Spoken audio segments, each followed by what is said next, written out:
La maison kabyle ou le monde renversé. Dans son premier ouvrage, Esquisse d'une théorie de la pratique, publié en 1972, Bourdieu mène une enquête de terrain en Algérie, et plus précisément dans la région de la Kabylie, où il passa plusieurs années. C'est donc en ethnologue qu'il analyse l'habitat de cette région. Véritable démonstration empirique du phénomène de catégorisation sociale et de son empreinte chez les individus, cette étude lui servira plus tard à penser son principe d'intériorisation des structures sociales qui structurent tous les comportements et qui donnera corps à sa théorie de l'habitus. Dans cette Spidéopédia, nous nous intéresserons au deuxième chapitre d'esquisse d'une théorie de la pratique intitulée La maison ou le monde renversé. Il montre que la disposition des lieux, la hiérarchie de leur utilisation obéissent à des codes savants et complexes, dont la cohérence est parfois paradoxale, mais toujours liée à la vie des hommes et des femmes, à leur place respective dans la société, sans jamais être le fruit du hasard. Cette catégorisation sociale répond à un principe de division du monde qui peut trouver sa source dans le cosmos. L'intérieur de la maison kabyle est divisé en deux parties. La plus grande est réservée aux êtres humains. La plus étroite est occupée par les bêtes. Si, comme le dit le proverbe kabyle, l'homme est la lampe du dehors, la femme la lampe du dedans, à l'intérieur même de la maison réside un système d'opposition homologue. Dans la maison, la femme est associée au bas, à l'obscurité, à la nature, aux instincts, tandis que l'on associe l'homme à la partie la plus haute de la maison, à la lumière, à la pièce chaleureuse servant à accueillir les invités, ou à la culture. De même que les pièces, certains objets sont spécifiquement associés à l'un des deux sexes. La femme est liée aux jarres contenant la nourriture, aux ustensiles de cuisine, à l'eau, aux aliments crus, à la paille qui lui sert également de couchage avec ses enfants en hiver. Pour l'homme, on a par exemple les aliments cuits ou le feu. Dans l'espace de la maison, deux éléments indispensables à son équilibre symbolisent le rapport homme-femme, la poutre et le pilier central. La femme est le pilier central de la maison. L'homme est la poutre principale et repose donc sur le pilier, en même temps qu'il le protège de sa puissance fécondante et protectrice. C'est ce qu'illustre le serpent imprimé sur la poutre. L'union du pilier et de la poutre symbolise l'accouplement et l'équilibre des cosmos. L'orientation cardinale est primordiale pour étudier le rapport au sacré, appuyant la séparation homme-femme et ainsi la catégorisation. La maison et la famille ont, selon Bourdieu, un équilibre et une direction auxquels il ne faut pas déroger. La séparation entre l'homme et la femme est ainsi fondée sur le même principe que la division de l'espace selon l'orientation cardinale. À l'est de la Kabylie, et donc de l'Algérie, se trouve le lieu saint de l'islam, la Mecque. Si on avance vers l'est de la maison, on avance donc vers la lumière et on sort de l'obscurité. On sort des éléments naturels pour arriver aux éléments culturels.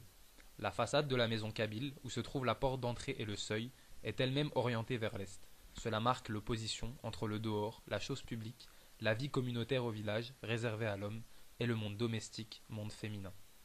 Sur ce schéma, on remarque que la maison respecte un ordre cardinal qui classe et range les objets à une place prédéfinie.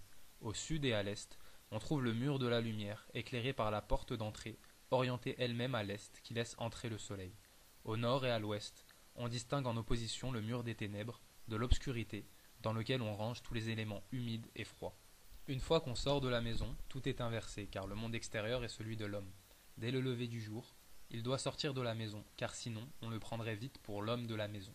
Insulte pour le ridiculiser. De même que l'homme a un rôle à l'intérieur, la femme a aussi son rôle à jouer à l'extérieur.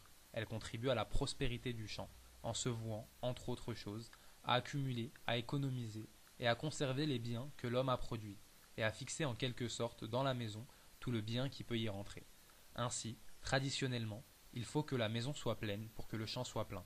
Dans l'illustration suivante, la femme transporte le fumier et l'eau à l'intérieur de la maison, alors que l'homme se lève aux aurores pour aller travailler. Des constats précédents, on en déduit que l'opposition qui s'établit entre le monde extérieur et la maison ne prend son sens complet que si l'on s'aperçoit que la maison est elle-même divisée selon les mêmes principes qui l'opposent à l'extérieur. Il est donc à la fois vrai et faux de dire que le monde extérieur s'oppose à la maison, comme le féminin au masculin, le jour à la nuit, etc. Il est ainsi important de ne pas se tromper.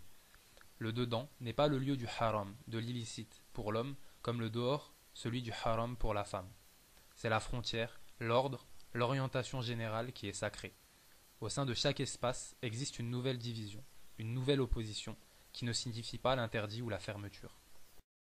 Bourdieu met donc ici en évidence une structure du type AB, B1, B2. Pour lui, Il s'agit d'une des structures les plus simples et les plus puissantes que puisse utiliser un système mythico-rituel, puisqu'elle ne peut opposer sans unir simultanément. Ainsi, l'opposition entre la maison et l'assemblée des hommes, entre la pleine lumière du jour et le secret de la nuit, recouvre très exactement l'opposition entre la partie basse obscure et nocturne et la partie haute, noble et lumineuse de la maison. La maison entretient donc une relation d'homologie avec le reste de l'univers. Encore aujourd'hui, dans les mariages musulmans, tout comme dans les mariages juifs traditionnels, les femmes sont séparées des hommes tout au long de la cérémonie. Il ne s'agit pas de ségrégation simple, mais là aussi d'un système mythico-rituel. Les hommes et les femmes ne se voient pas de la cérémonie. Ils appartiennent à deux univers, deux cosmos différents, bien que mariés, sauf à la fin de la cérémonie, où cette opposition s'efface et où les mariés sont réunis avec leur entourage. Dans l'univers de la communication, la publicité et son ciblage stratégique fait aujourd'hui la part belle à la survivance d'espaces féminins, comme la salle de bain avec les produits de beauté ou la cuisine, et d'espaces masculins, comme le garage ou le salon, comme dans l'illustration suivante. Pour détourner l'expression de Bourdieu, on pourrait dire que l'homme est la lampe du garage et que la femme est la lampe de la salle de bain. Si on regardait cette étude à travers le prisme de la domination homme-femme, on serait tenté de conclure par ces observations. Mais l'enjeu du texte réside dans la portée de catégorisation dont la séparation du genre n'est qu'un aspect.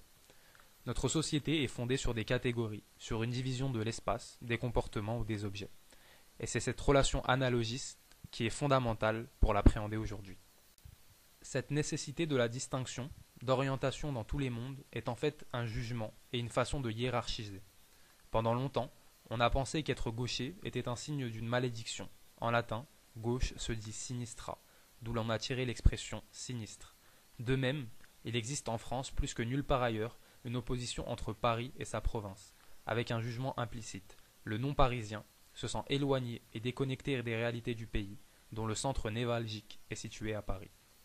On peut également étendre la portée du texte à d'autres classifications plus transversales et sortir du cadre français. La mort récente de Steve Jobs nous inspire le constat suivant. Ce dernier a en effet réussi à installer un critère de classification sociale à part entière. Il y a dorénavant les personnes Mac et tout ce que cela implique, la créativité, la volonté de sortir du lot, et les personnes PC.